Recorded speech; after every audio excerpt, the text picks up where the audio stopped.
দর্শক এই মুহূর্তে সিনেট হলে আছেন আমাদের সহকর্মী তরিক ইসলাম। আমরা এখন সরাসরি কথা বলবো তার সাথে।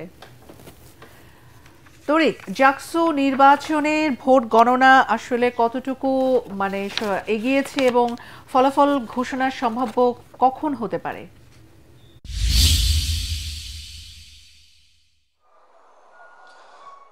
ধন্যবাদ আপনাকে। আমি এখন ঠিক রয়েছি প্রক্টর ভবনের সামনে, অর্থাৎ জাকসু নির্বাচন কমিশনের কার্যালয়, সেই কার্যালয়ের সামনে আমি অবস্থান করছি। আপনাকে জানিয়ে রাখি, আপনার মাধ্যমে আমাদের দর্শকদের জানিয়ে রাখি যে জাকসু নির্বাচনের ভোট গ্রহণ শেষ হওয়ার 23 ঘন্টা পার হলেও এখনও কিন্তু ভোট গণনা চলছে, এখনও ফলাফল প্রকাশ করা হয়নি। সর্বশেষ তথ্য অনুযায়ী আমরা জানতে পেরেছি হল সংসদের যে 21টি হল রয়েছে তার 18টি হলের ফলাফল এ পর্যন্ত তারা গণনা করতে সক্ষম হয়েছে। এখনও 3টা হলের ফলাফল কিন্তু বাকি রয়েছে। এরপরেই কেন্দ্রীয় সংসদের যে ফলাফল সেটা গণনা করবে, তারপরে এটা প্রকাশ করবে। সব মিলে আমরা বলতে পারি অনেক দীর্ঘ থেকে সময় আরও অনেক বেশি দীর্ঘতর হচ্ছে। এর ফলে একদিকে যেমন এখানকার যারা দায়িত্ব রয়েছে তারা অনেকেই অসুস্থ হয়ে যাচ্ছে, ক্লান্ত হয়ে যাচ্ছে। শিক্ষার্থীরা যারা রয়েছে তারাও এখানে পাশাপাশি অবস্থান করছেন, তারাও এখানে আমরা দেখেছি সবাই খুব ক্লান্তভাবে বসে আছেন। আইনশৃঙ্খলা বাহিনীও কিন্তু অনেকটা ক্লান্ত হয়ে ঢিলে ঢালাভাবে বসে আছে।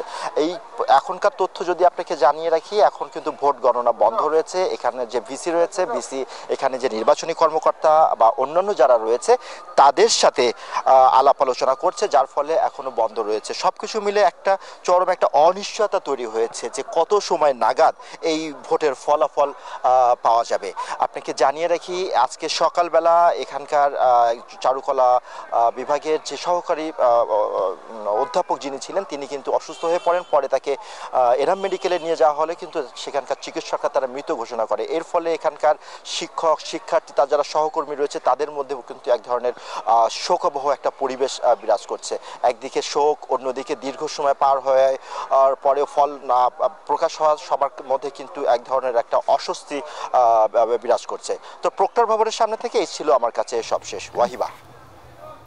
তরিক, আপনাকে ধন্যবাদ।